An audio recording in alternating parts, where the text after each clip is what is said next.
The Secret Psychology of Women and Love. Stoicism, a story of understanding, attraction, and emotional mastery. Chapter 1. The Unexpected Lesson. Daniel had always been a logical man. He believed in strategy, planning, and control. But when it came to love, none of his calculated approaches seemed to work. Women seemed to drift away, even when he thought he had done everything right. One evening, after a particularly disappointing date, he found himself at a quiet bookstore. As he browsed the philosophy section, an old man sitting nearby caught his attention. His sharp eyes and calm demeanor exuded wisdom. "You look troubled, young man," the old man said, closing the book he was reading. Daniel hesitated but eventually sighed. "Women. I just don't understand them. I do everything right, and still, they lose interest." The old man smirked.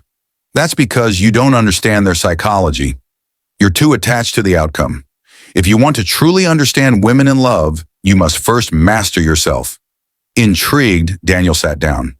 "What do you mean? Have you ever heard of Stoicism?" the old man asked. Chapter 2. Control what you can, let go of what you can't. Over the next few weeks, Daniel met with the old man, who introduced himself as Marcus, at the bookstore. Marcus explained the fundamental principles of Stoicism and how they apply to love. "The biggest mistake men make," Marcus said one evening, "is thinking they can control a woman's feelings. You can't. What you can control is your own emotions, your own reactions. That is where your power lies." Daniel listened carefully. He realized that every time he became too attached to a woman's validation, he lost his sense of self. He was so focused on pleasing them that he neglected his own worth. Marcus continued, "Women are drawn to men who are centered. A man who is not desperate, not needy, but composed. The more you chase, the more they pull away. The more you let go, the more they become curious." It hit Daniel like a revelation. He had been trying to win women over by overinvesting, but in reality, he had been pushing them away. Chapter 3. The Power of Indifference. With his newfound knowledge, Daniel decided to experiment. Instead of constantly texting and seeking approval, he focused on his own life, his fitness, his career, his passions. Soon he noticed a shift. Women who once ignored him started reaching out. One of them was Emily, a woman he had admired from afar, but who had never seemed interested before. When she messaged him out of the blue, Daniel smiled. Instead of instantly replying, he went back to his work. He was no longer driven by urgency. A few days later, he met Emily at a coffee shop. She seemed intrigued by his new demeanor.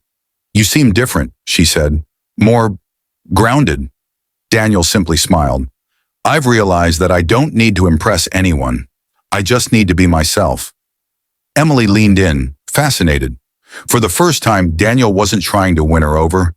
He was just being, and that made all the difference. Chapter 4. The Ultimate Truth About Women in Love. Months passed and Daniel continued to practice Stoicism. He learned that women are naturally drawn to men who possess emotional control and inner peace. Marcus had one final lesson for him. Love is not about possession. It is about appreciation. You must be willing to walk away, not as a tactic, but as a truth. If a woman truly values you, she will stay. If not, then let her go. Daniel nodded, finally understanding.